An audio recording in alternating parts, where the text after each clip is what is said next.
Ամենայն հայոց կաթողիկոս Գարեգին II Մայրաթոր Սուրբ Էջմիածնում հյուրընկալեց Հայաստանի Հանրապետության Փաստաբանների պալատի նախաձեռնությամբ այս օրերին Երևանում անցկացվող Փաստաբանների միջազգային համաժողովի մասնակիցներին, այդ թվում Ֆրանսիայի ազգային խորհրդի Փաստաբանական պալատի անդամների և տարբեր քաղաքների փաստաբանական համայնքների ներկայացուցիչների։ Հայաստանի Հանրապետության Փաստաբանների պալատի նախագահ Սիմոն Բաբայանը Նորին Սրբությանը ներկայացրեց հյուրերին։ Տեղեկացրեց, որ համաժողովի մեկնարկից առաջ այցելել են Ծիծեռնակաբերդի հուշահամալիր, ապա ժամանել են Մայրաթոր Սուրբ Էջմիածին ստանալու Հայոց Հայրապետի օրհնությունը։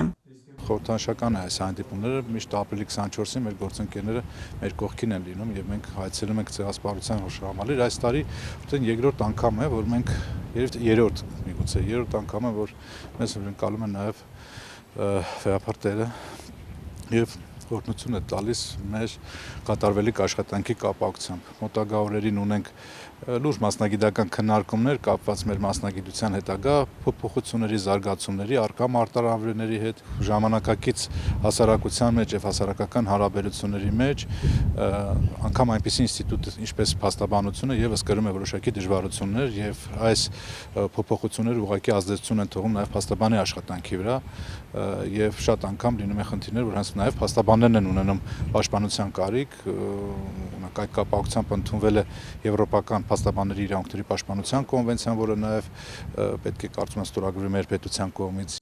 Հայաստանի Հանրապետության Փաստաբանական ակադեմիայի ռեկտոր Արա Զոհրաբյանն իր հերթին երախտագիտություն հայտնելով ընդունելության համար Նորին Սրբությանը փոխանցեց փաստաբանական համայնքի զորակցությունը։ Հայ-ֆրանսիական բարեկամական հարաբերությունները ամրապնդված են նաև երկու երկրների փաստաբանների պալատների միջև։ Միջազգային համաժողովի մասնակիցները տեղյակ են Հայոց եկեղեցու առաքելությանն ու ազգային հասարակական կյանքում ունեցած անփոխարինելի դերակատարության մասին։ Նրանք իրազեկված են նաև, թե ինչ մարտահրավերներ են այսօր ծառացած եկեղեցու առջև։ Ողջունելով ներկաներին վեհապար հայրապետն անդրադարձավ 20-րդ դարասկզբին հայ ժողովրդի նկատմամբ իրագործված մեծագույն ոճրագործությանը եւ հաստատեց, որ պատմական անարդարության հանդեպ լռությունն ու ոչ համարժեք դատապարտումը ծնում են նոր ողբերգություններ։ Նորին Սրբությունը երախտագիտություն հայտնեց Ֆրանսիայի իշխանությանը եւ ֆրանսիացիներին Հայոց ցեղասպանության ճանաչման եւ դատապարտման, ինչպես նաեւ ցեղասպանությունը վերապրած ֆրանսաբնակ հայրենիների նկատմամբ հոգացու վերաբերմունքի համար։